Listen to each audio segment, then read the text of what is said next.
Welcome to the podcast. This is Off the Record with Sharon Stewart, episode 18. I'm excited for this one.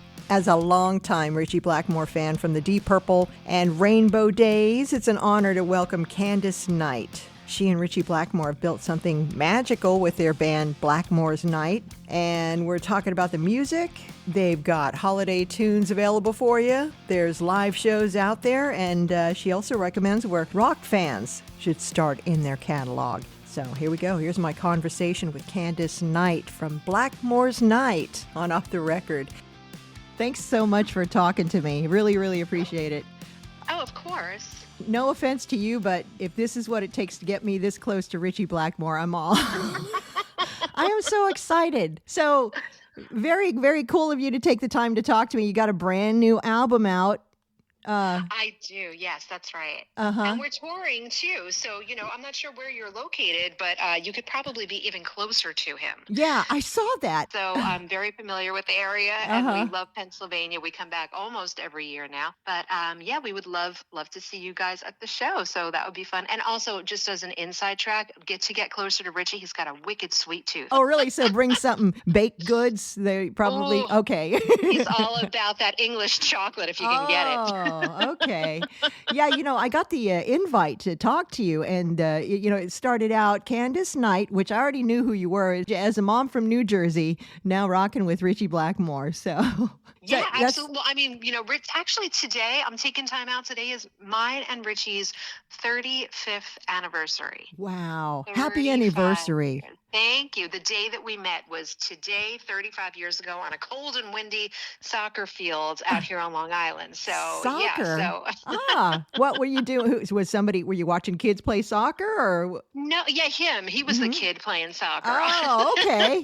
Wow. No, he brought Deep Purple to town, and I was working for a radio station, and I was there to cheer my team on, and he stacked his team with ringers and completely annihilated our team, because our team was made up of DJs who were not very athletic. So wow. So he basically killed us, and I went over to ask for an autograph afterwards, and he sent a roadie to find out who I was. So that's kind of like the beginning of our Cinderella story on what my daughter calls our meet-iversary, not our anniversary. That's our wedding day, but our meet-iversary was today. That sounds like destiny to me. That wasn't an accident, I don't think. I don't know. That's awesome. Wow. Right from the stars, I guess. So, okay, just coming, we're classic rock, of course. We've got all the Rainbow and Deep Purple. For our listeners who are not familiar with Blackmore's Night, what do you recommend they start out with to check your music out? I know he's been known to bring out the Strat, right, during your shows. It happens occasionally. It does happen occasionally. That's the thing about Ritchie, predictably unpredictable. You just never know when he's going to do it or what he's going to do. But I think that's what he loves about this band, is that he has the freedom to play whatever he wants to, whenever he wants to do it. So, but I mean, for your fans, I would say to listen to, if you listen to some of those albums, we've got albums going back 27 years now for Blackmore's Night. So you want to listen to some of those heavier rock stuff. He's got Fires at Midnight. There's an insane solo on that one. Recently, we did a song called The Second Element, and the building solo. Somebody wrote and said, I think that's the best solo he's ever done. Now, we all know that Ritchie's had 60 years in the industry, so that's going some, but he's still bringing it to the table, and it is amazing. Journeyman is another one. The Circle. He's got lots of electric guitar work. So if you're a Blackmore fan and you're interested in the electric guitar work, we definitely have stuff for you. But if you like the softer stuff, we've got stuff there too. So it runs the gamut of all different kinds of music. Right. I've noticed that a lot of our classic rock artists are pretty much doing what they want to do, and I think that's very cool. At least they're still creating and performing, Well, I think once you're a musician, it's it's in your blood. It's not like you clock in and clock out. It's like your breath and your blood. Like, people can't take that away from you. So it's not a job. It's who you are. So for these guys, who else is doing stuff like that? I know Brian May has, he had a female singer he's working with. Robert Plant paired together with a female singer. Like, so there's lots of people doing a lot of this stuff. But I'm just so happy. right now, Ritchie, he's 80 years old. Uh-huh. So for him to get out on that stage, and he's got, he's dealing with medical issues and stuff, and wherever we can drive to is where he'll still get out there and perform. And we used to go overseas every single year until COVID shut that down, and then that ate a couple of years out of everyone's life, and it was hard. But he's now just driving to wherever we can do, these amazing shows. And he'll play like between 2 to 3 hours. I mean, but he'll change that set list every single night, so you never know what he's going to play. And he's always in a great mood out there, like having a good time. So it's just nice to see that, where a lot of people in his age group are retiring, or some of them are passing. I mean, it's a tricky time for a lot of people in that age group. So so it's just nice to get him out there and see what he loves doing. I did read that article. It was not too long ago. I think the article was an interview with you talking about Ritchie, and saying, he's 80, he's slowing down a little bit, so it's good to know. So when people say, is he going to play like like in the 70s and 80s? It's like, but his 70s and 80s, not the 70s. Right. But he's still such an incredible force when he steps out on that stage with those instruments. And he plays mandolin, mandola, acoustic guitar, like all these hurdy-gurdy. I mean, you name it. If it's got strings, he's out there rocking it. It's just amazing. So you want to talk about the rest of the band behind you? You got quite an entourage. Oh, yeah. It's not just Ritchie and myself. It's not just the two of us. So we've got, first we have this incredible opening band called the Wizard's Consort, and they're just amazing. They bring medieval melodies, and then they like add Led Zeppelin to it, and like Ozzy to it. So like they have like their own way of reconstructing some of these songs, so you still recognize some of those songs, which is very, very cool. And then our band, we've got a 7-piece band of minstrels. It's literally like, when I see these guys and we step out on stage, it's like summer camp all over again. These people they're such incredible musicians, but they're so fun, and they're such nice people, and that's so hard to find in this world, especially in the musician era, like where we are. Right. The keyboard player is Bard David of Larchmont. He's an amazing keyboard player. He's got an opera voice. He plays the bass pedals with his feet. Our bass player is Earl Grey of Chimay. He's got his own little fan group, I think, following him all over the place. He's fantastic. He plays rhythm guitar and bass guitar as well. He's from Long Island. Everybody has their own, you can name yourself whatever you want to, and step into that fantasy world once you step on our stage. And we all dress up in, Renaissance fantasy garb, and ask the audience to do it too, which you don't have to, but if you do, it kind of heightens the, come into the costume party experience. Yeah. That's cool. Yeah. It's so fun. You encourage the dress. Okay. Totally. The drummer in the back, he's the Troubadour of Aberdeen, he named himself, and he's just an amazing hand percussionist and drummer. He plays with the band Nelson as well, for like the Ricky Nelson tributes and that band. And he's amazing. Then I've got the girls in the band. My girls are in the back. I've got the incredible Scarlet Fiddler, who's this unbelievable gypsy violinist. Actually, she's really a classical violinist, but she steps on that stage and she's just this incredible, fiery, like gypsy fiddler, which she's unbelievable. Her name is, we call her the Scarlet Fiddler, but her name is Claire Birmingham. And next to her is my rhythm guitarist, Jessie Haynes, with an incredible backing vocalist as well. And I believe she's going to be playing some recorder. And then there's me. I play about maybe 5 different medieval woodwind instruments out there. So shawms and chamets and pomards, things like that. The stuff that no one's ever heard of before. We kind of weave those into some of the songs. And then Ritchie, of course, is out there doing his thing.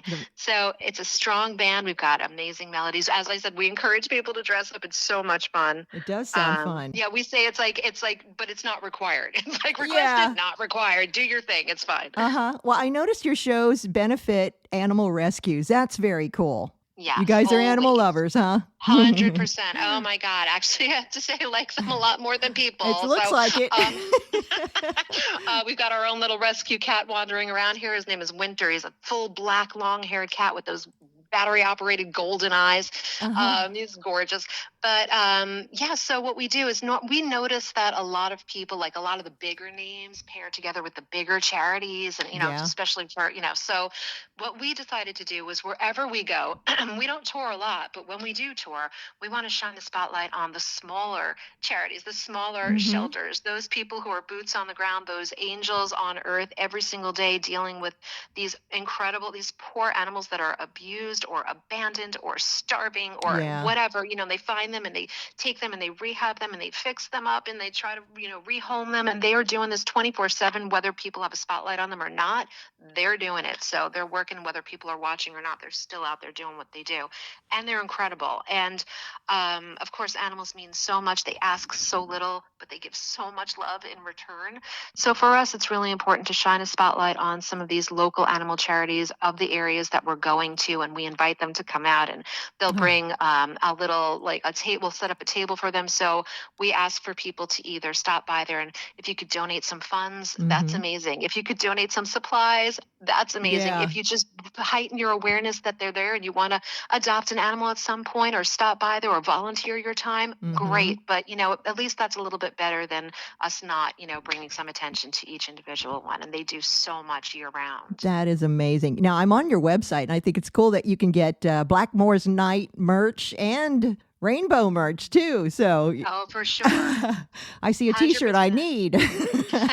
For sure. There's some very cool stuff out there, I have to say. Yes. So I loved rainbow even before Deep Purple. Like, I knew the purple stuff that was on the radio, but I lived and breathed rainbow growing up, like, as a teenager. Me too. I swear. Actually, all the way up into, Difficult to Cure. By the way, speaking of, does Ritchie, do you stay in touch with JoLynn Turner by any chance? Or we haven't heard from Joe in a long time. It's been years, but every once in a while, paths will cross and they'll send regards and stuff like that. So as far as I know, it's all good. I haven't heard anything bad as of yet. So it's also cool that you seem to stick around on the East Coast then, especially since Ritchie's a little bit older, and if you can drive there, you're cool with it, right? Yeah, exactly.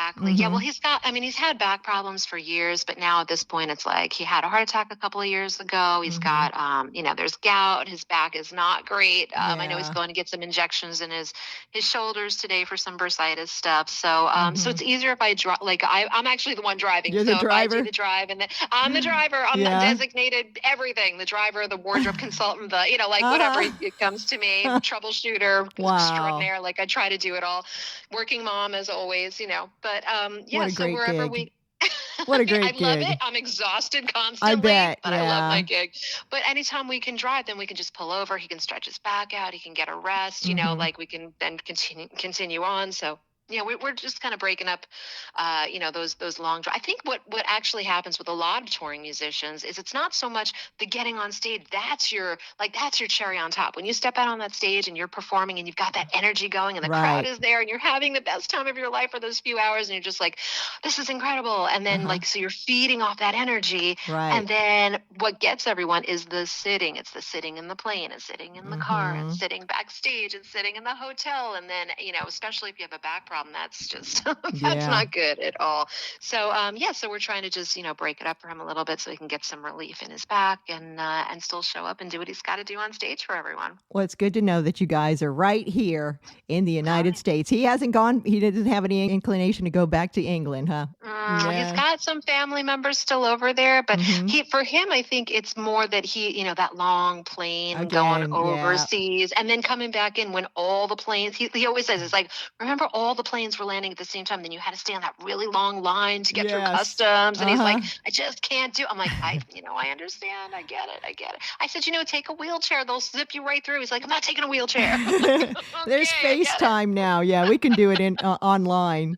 This is awesome. Maybe we'll stream some stuff, we'll stream it all. We can find your music. I found you on Spotify. Of course, it would be best to buy the albums through your website at blackmoresnight.com. I'm going to put in an order for a rainbow T-shirt too while I'm there. Oh, and do that. This is we've got some We have some really cool shirts that I just posted on my Instagram, and so we're like I guess they call it upcycling. I don't know. I'm learning the terms as we go along about this stuff, but where you add like these amazing gypsy sleeves to like some of the older shirts, and so we've got like a whole line of those that are coming up. But I'm going to present them at the shows that we're doing. So and then try to get them available on the websites. But there's always stuff coming out. It's pretty cool. I love doing it. So when we go to see Blackmore's Night, we'll be able to see you guys up close and personal, because these venues aren't large venues, are they? No. And that's what I love. I love that. He loves that. He loves the intimacy of just being able, and you will see, I mean, when you come, you'll see Ritchie will be taking beer and like handing it out to the first few rows of people. Like he's a bartender. Really? It really is like just hanging out at our house. Like we have an English pub downstairs in our basement. Like that's his massive, that's his man cave. So, it's just like hanging out with us, and he'll ask for, we'll ask people to what they want to hear, and like he'll amend the set list to maybe add some stuff. And sometimes he just kicks the band off and it's just me and him out there, because we're together all the time, so we know more songs than what we've rehearsed with the band. So we might just be out there just like playing stuff that he mentions or talks about, and I never know what he's going to pull out of that hat. So you gotta keep on your toes. Even for me, I never know. So wow. It's always interesting. Well, you are living the female DJ dream, marrying the rock star and doing what you're doing now. That's as a DJ, come on. That's amazing. I love your story. And I'm so glad that Ritchie Blackmore is doing well too. So look forward to that show. Yeah, we can make that. Yeah, we've got Pennsylvania, we've got New Jersey, we've got a couple up New York. Yeah. We're starting in Virginia, and I think that one's sold out already. And so it's just that handful, but I would definitely, it's just so much fun. We just love doing it. So I definitely recommend coming out and hanging out with us. Candace, please, for me, if you could tell Ritchie thank you for all of the incredible music he's put out there over the years, Deep Purple to Rainbow to Blackmore's Night. It's really meant a lot to me personally, and to so many of our listeners out there who've grown up with his music. So I love that. I'm right in there with you guys, believe me. So I will absolutely let him know for sure. All right. It's your website is blackmoresnight.com, and you can find tour information and merch and all that, and music too. Yeah, we're everywhere. We're wherever everything streams, and we've got all the social media. We're all out there wherever, and we check it every single day. We're updating stuff. So okay. Look forward to seeing you there. So this is your fall tour, and then you'll probably take a break in the wintertime, I expect, huh? And then we'll look for you maybe in the spring. I think what we're going to do, we have about 5 songs already recorded for the next Blackmore's Night album, and we just wrote another 3 a couple of weeks ago. So I know Ritchie's looking what he normally does during the wintertime, because we're big, holiday, like Christmas holiday fans.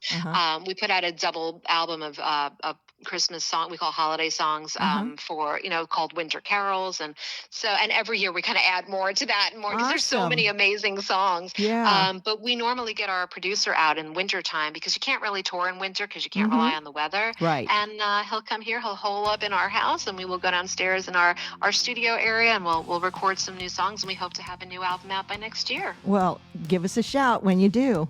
Definitely will do that. Thank you. That sounds awesome. Thank you so much, Candace. Thanks. Thank you. Take care. Have a great day. You Bye-bye. too. That's the best part of my job right here.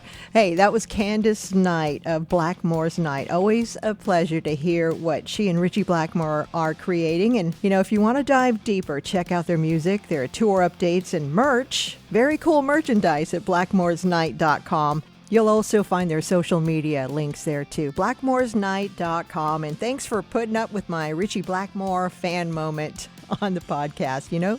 Some things never leave your system. I'm Sharon Stewart, and if you think you'd like to be a guest on Off the Record, send me an email, Sharon at 7mountainsmedia.com.